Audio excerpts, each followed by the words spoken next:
सुप्रभात छात्रों। आज मैं कक्षा 7वीं की पाठ्य पुस्तिका पलाश हिंदी का प्रथम पाठ का दूसरा भाग पढ़ाने जा रही हूँ। पहला भाग मैं पढ़ा चुकी हूँ और उसके मैंने कुछ प्रश्न का उत्तर भी लिख करके भेजा है। आशा करती हूँ कि आप उन प्रश्नों का उत्तर जो मैंने भेजा था आपको आप अपनी कॉपी में लिखे होंगे।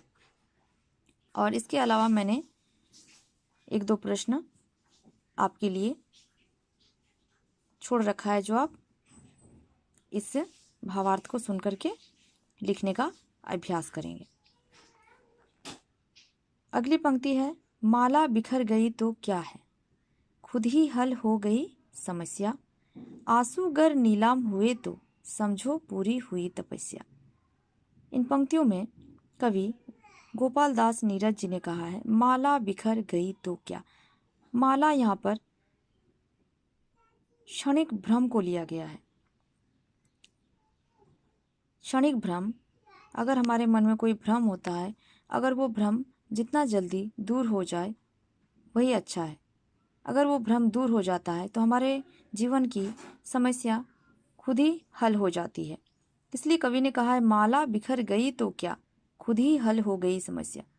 माला कुछ सपनों से लिया गया है कि सपने अगर हमारे टूट जाते हैं तो उसे हमें घबराने की आवश्यकता नहीं है, हमें परेशान होने की आवश्यकता नहीं है, क्योंकि भ्रम अगर दूर होता है तो हमारी समस्या दूर हो जाती है।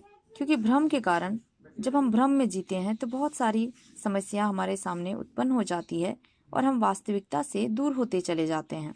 इसलिए कहा गया है माला बिखर गई तो क्या है, खुद ही हल हो गई समस्या, आंसू गर नीलाम हुए तो समझो पूरी हुई तपस्या। इन पंक्तियों में कवि ने कहा कि आंसू गर नीलाम हुए तो समझो पूरी हुई तपस्या। आंसू गर नीलाम का तात्पर्य है कि अगर हमारे जीवन में कोई परेशानी है, तकलीफ है, दुख है और उस तकलीफ या दुख को कोई और व्यक्ति अपना लेता है तो समझ लीजिए कि मानव जीवन की तपस्या अर्थात प्रेम और भाईचारा जो आपस में बना हुआ था, समझ लीजिए कि जीवन की तपस्या पूरी हो गई। क्योंकि जीवन में हम दूसरों से प्रेम चाहते हैं। इसलिए हमारे जीवन में अगर कोई कष्ट या कठिनाई होती है और हमारे आंखों में जब आंसू आते हैं तो उन आंसुओं को लोग या हमारे शुभचिंतक जब पूछते हैं तो इसे ही कहा गया है आंसू का नीलाम होना। अर्थात हमारे कष्टों को जब कोई अपना लेता है तो हमारे जीवन की समस्या दूर हो जाती है और हमारे मन में जो एक दूसरे के लिए प्रेम और भाईचारा था वो लगता है कि अब पूरी हो गई। हम दूसरों से जो प्रेम चाहते थे लगता है कि वो प्रेम अब हमें मिलने लगा है। जब हमारे आंसुओं को कोई पहुँचता है, जब हमारे तकलीफों को कोई जब अपनाता है। इसलिए कहा है आंसू गर नीलाम हुए तो, अगर हमारी तकलीफ को कोई समझ लेता है, अगर हमारी तकलीफ को कोई अपना लेता है तो समझ लेना चाहिए कि हमारी तपस्या पूरी हो गई, हमारे जीवन की तपस्या पूरी हो गई। आगे कवि ने कहा है रूठी दिवस मनाने वालों, फटी कमीज सिलाने वालों, कुछ दियों के बुझ जाने से आंगन नहीं मरा करता है। कवि ने यहाँ पर कहा है रूठे दिवस मनाने वालों। रूठे दिवस यहाँ पर बुरे दिन को लिया गया है कि बुरे दिन, जब गरीब व्यक्ति अपने बुरे दिन के लिए जब अफसोस जताता है तो यहाँ कवि ने कहा है कि जब किसी व्यक्ति के जीवन में कठिनाई आती है और उसका दिन जब बुरा होता है तो हमें घबराने की आवश्यकता नहीं, हमें आशावादी बनना चाहिए। क्योंकि जिस प्रकार कुछ दियों के बुझ जाने से आंगन नहीं मरा करता है, जिस प्रकार कुछ दिए, आंगन में बहुत सारे दिए हैं और कुछ दिए अगर बुझ जाए तो क्या आंगन मर जाता है या आंगन सूना हो जाता है? नहीं। उसी प्रकार अगर हमारे जीवन में गरीबी है, हमारे जीवन में बुरे दिन आए हैं तो अच्छे दिन भी आएंगे। इस उम्मीद के साथ हमें जीवन में आगे बढ़ना चाहिए।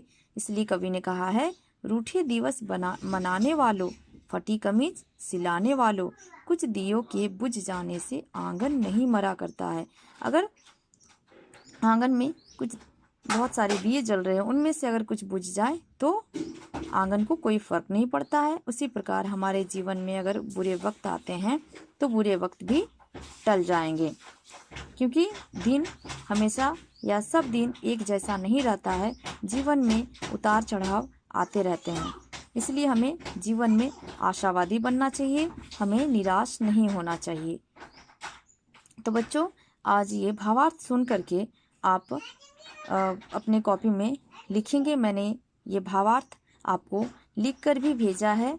इन पंक्तियों का भावार्थ कॉपी में आप इन्हें अपनी उत्तर पुस्तिका में उतारेंगे। इस नोट्स को आप लिखेंगे और इसके माध्यम से जो भी आपके पुस्तिका में प्रश्न दिया हुआ है उन प्रश्नों का हल लिखने का प्रयास करेंगे, और साथ ही साथ मैंने प्रश्नों के उत्तर भी लिख करके भेजे हैं। धन्यवाद।